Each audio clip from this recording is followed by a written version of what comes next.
बिस्मिल्लाहिर्रहमानिर्रहीम। अस्सलाम वालेकुम। मैं हूँ मोहम्मद उमैर। स्टूडेंट्स, उम्मीद है आप सब खैरो-आफ़ियत से होंगे। आज हम first year physics federal board के दूसरे टॉपिक की तरफ बढ़ेंगे, जिसका उन्वान है derived unit in term of base units. तो चलिए शुरू करते हैं।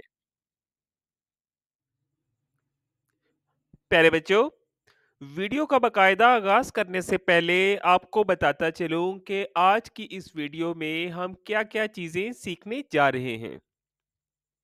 आज हम सीखेंगे बेस यूनिट के बारे में, डिराइव यूनिट क्या होते हैं, इनको सीखेंगे और कैसे बेस यूनिट्स की मदद से हम मुख्तलिफ फिज़िकल क्वांटिटीज़ के यूनिट्स एक्सप्रेस कर सकते हैं। ग्रेड 10th में आपने फिजिकल क्वांटिटीज के बारे में पढ़ा होगा कि वो तमाम क्वांटिटीज जिनको हम मेजर कर सकते हैं, जिनकी पैमाइश की जा सकती है, वो फिजिकल क्वांटिटीज कहलाती हैं। मजीद इसमें आपने सीखा कि फिजिकल क्वांटिटीज दो तरह की हैं, base quantities and derive quantities. Base quantities की तादाद फिक्स है, जैसा कि आपको मालूम है कि ये सिर्फ 7 होती हैं। इसके अलावा जितनी भी क्वांटिटीज़ हैं, ये डिराइव क्वांटिटीज़ के ज़ुमरे में आती हैं। आज हम इसी टॉपिक को आगे बढ़ाएंगे और देखेंगे बेस यूनिट्स के बारे में। बेस क्वांटिटीज़ को एक्सप्रेस करने के लिए जो यूनिट इस्तेमाल किए जाते हैं, इन्हें बेस यूनिट कहा जाता है। एग्जाम्पल के तौर पे देखा जाए तो लेंथ की यूनिट है मीटर, मैस की यूनिट है केजी, टाइम की यूनिट है टी, टेम्परेचर की यूनिट है केल्विन, इसी तरह करंट की यूनिट है एम्पेयर, अमाउंट ऑफ सब्सटेंस की यूनिट है मोल और आखिर में इंटेंसिटी ऑफ लाइट की यूनिट है कैंडिला। तो यहाँ mass, kg, time, kelvin, ampere, mole और कैंडिला बेस यूनिट कहलाएंगी। बेस यूनिट की तादाद, जैसा कि आपको पहले बताया जा चुका है, कि ये सिर्फ और सिर्फ 7 है। डिराइव्ड यूनिट की अगर हम बात करें तो वो तमाम यूनिट्स जो कि बेस यूनिट्स को मल्टीप्लाई या डिवाइड करने से हासिल होती हैं, उन्हें हम कहते हैं डिराइव्ड यूनिट्स। ये डिराइव्ड क्वांटिटीज को एक्सप्रेस करने के लिए इस्तेमाल होती हैं। अब हम आज के मेन टॉपिक की तरफ बढ़ेंगे, derived unit in term of base units. प्यारे बच्चों, यहाँ पॉइंट याद रखिएगा कि डिराइव यूनिट हमेशा बेस यूनिट को मल्टीप्लाई और डिवाइड करने से ही हासिल होते हैं। मुख्तलिफ एग्जाम्पल्स के जरिए इस चीज को हम जस्टिफाई करेंगे। एग्जाम्पल नंबर 1 है unit of force in term of base units. तो फोर्स को के यूनिट को हमने सिंप्लीफाई करना है बेस यूनिट की फॉर्म में। तो यहां फार्मूला याद रख लें कि आपने उस वक्त तक सिंप्लीफाई करना है जब तक के फिजिकल क्वांटिटी बेस यूनिट की फॉर्म में ना आ जाए। जब तक वो बेस यूनिट की फॉर्म में नहीं आती, आपकी डिजायर्ड क्वांटिटी आपने उसको सिंप्लीफाई करते जाना है। जैसा कि आपको मालूम है न्यूटन के सेकंड लॉ से कि फोर्स, मास और एक्सेलरेशन के हासिल ज़रब से मिलता है हमें।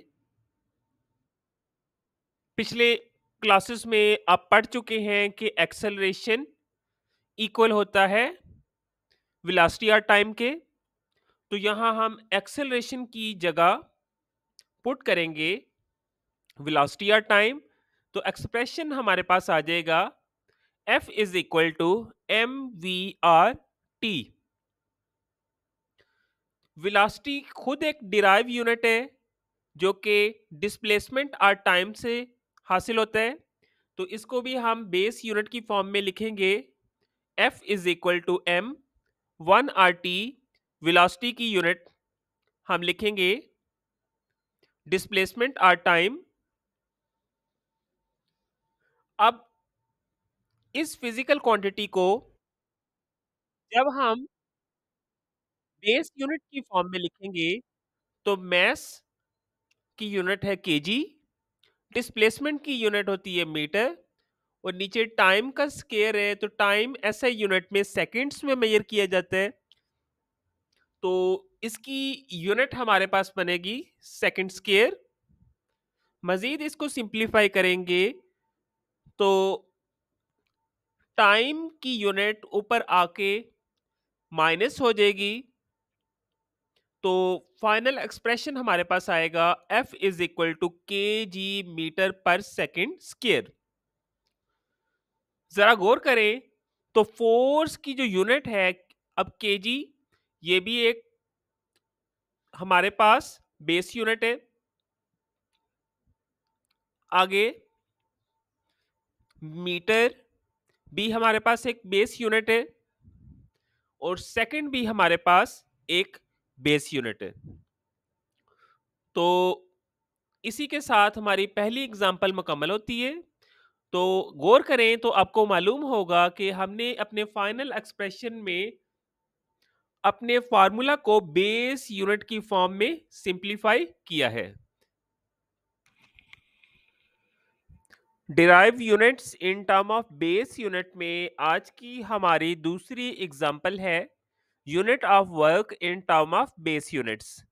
तो वर्क के फार्मूले को आपने तब तक सिंप्लीफाई करना है जब तक ये बेस यूनिट्स की फॉर्म में नहीं आ जाता।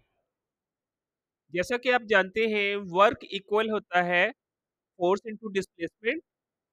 फोर्स हमारे पास एक डिराइव क्वांटिटी है, जैसा कि हम पहले भी ये कैलकुलेट कर चुके हैं। फोर्स न्यूटन के सेकंड लॉ के मुताबिक मास इनटू एक्सेलरेशन के बराबर होगा। एक्सेलरेशन वेलोसिटी और टाइम के इक्वल होती है। तो यहाँ हमारे पास जो एक्सप्रेशन होगा वो कुछ इस फॉर्म में आएगा। F is equal to M V R T. क्योंकि वेलोसिटी खुद एक डिराइव क्वांटिटी है तो इसको हम बेस क्वांटिटी की फॉर्म में मजीद सिंप्लीफाई करेंगे तो हमारे पास एक्सप्रेशन आएगा F is equal to 1 RT। Velocity को जब हम सिंप्लीफाई करेंगे तो ये हमारे पास आएगा डिस्प्लेसमेंट आर टाइम के।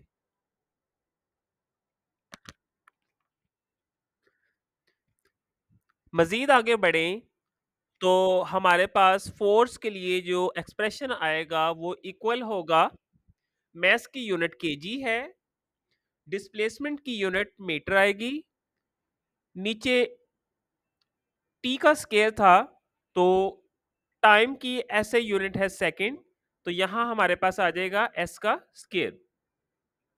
मजीद सिंप्लीफाई करें तो फोर्स की यूनिट जैसे हमने पहले भी कैलकुलेट की थी इक्वल आएगी के जी मीटर पर सेकेंड स्केयर के। यहाँ केजी, मैस और सेकंड तीनों हमारे पास बेस यूनिट की फॉर्म में आ चुकी हैं। जब हम फोर्स की यूनिट को वर्क के फार्मूले में पुट करेंगे तो हमारे पास एक्सप्रेशन बनेगा W इज इक्वल टू के जी मीटर पर सेकेंड स्क्वायर। जबकि डिस्प्लेसमेंट की यूनिट आप पहले भी कैलकुलेट करते रहे हैं, मीटर आएगी। तो फाइनल एक्सप्रेशन जो वर्क के लिए हमारे पास बनेगा वो इक्वल होगा W इज इक्वल टू के जी मीटर स्क्वायर पर सेकेंड स्क्वायर। मजीद आगे बढ़ें तो आज की हमारी तीसरी एग्जाम्पल पावर की है जिसे हम अभी आपके सामने बेस यूनिट की फॉर्म में लिखेंगे। जैसा कि आप पिछली क्लासेस में पढ़ चुके हैं कि पावर बराबर होती है वर्क इनटू टाइम के। वर्क की यूनिट अभी हमने कैलकुलेट की है, हम इसी को इस्तेमाल करते हैं, जो कि इक्वल आई है केजी मीटर स्क्वायर पर सेकंड स्क्वायर के। टाइम की यूनिट सेकंड है। मजीद इसको सिंप्लीफाई करें तो हमें पावर की यूनिट जो मिलेगी इक्वल होगी KG metre square second minus 3 KG metre square पर सेकंड क्यूब। तो दोस्तों ये हमारे पास पावर की जो कि एक डिराइव क्वांटिटी थी, इसको हमने बेस यूनिट की फॉर्म में लिख दिया है। डियर स्टूडेंट्स, जैसा कि आपको पहले भी बताया जा चुका है कि डिराइव यूनिट्स बेस यूनिट्स को मल्टीप्लाई और डिवाइड करने से हासिल होते हैं। तो आज की हमारी एग्जाम्पल नंबर 4 प्रेशर के बारे में है। दहम क्लास में आप सीख चुके हैं कि pressure force divided by area के इक्वल है। इसकी यूनिट फोर्स की यूनिट की बात करें तो कुछ देर पहले हमने इसको बेस यूनिट की फॉर्म में लिखा है, F इज इक्वल टू के जी मीटर पर सेकेंड स्क्वायर। फोर्स को जब बेस यूनिट की फॉर्म में प्रेशर के फार्मूले में आप पुट करें तो P इज इक्वल टू के जी मीटर पर सेकेंड स्क्वायर फ्रैक्शन एरिया की यूनिट होती है मीटर स्क्वायर। तो हमारे पास प्रेशर बेस यूनिट के फॉर्म में आएगा P इज इक्वल टू के जी मीटर इनवर्स पर सेकेंड स्क्वायर के। तो यहां गौर करें तो के जी जो कि मैस की यूनिट है, ये भी बेस यूनिट की फॉर्म में है। मीटर जो कि लेंथ की यूनिट है, ये भी बेस यूनिट की फॉर्म में है। और सेकंड जो कि टाइम की यूनिट है, तो ये भी बेस यूनिट की फॉर्म में आ चुकी है। अब हम आज की आखिरी एग्जाम्पल की तरफ बढ़ेंगे, जो कि यूनिट ऑफ चार्ज से मुतालिक है। यूनिट ऑफ चार्ज को क्यू से जाहिर किया जाता है। करंट के फार्मूले से हमें मालूम है I is equal to Q R T. तो यहां Q की वैल्यू निकलेगी I multiply by T. Current को बेस यूनिट की फॉर्म में एम्पियर से जाहिर किया जाता है, जबकि टाइम आपको मालूम है सेकंड में लिया जाता है। तो चार्ज की यूनिट निकल आएगी हमारे पास Q is equal to A S. आज की वीडियो में इतना ही। वीडियो अच्छी लगे तो लाइक और सब्सक्राइब करना मत भूलिएगा। दुआओं में याद रखिएगा। अल्लाह हाफिज।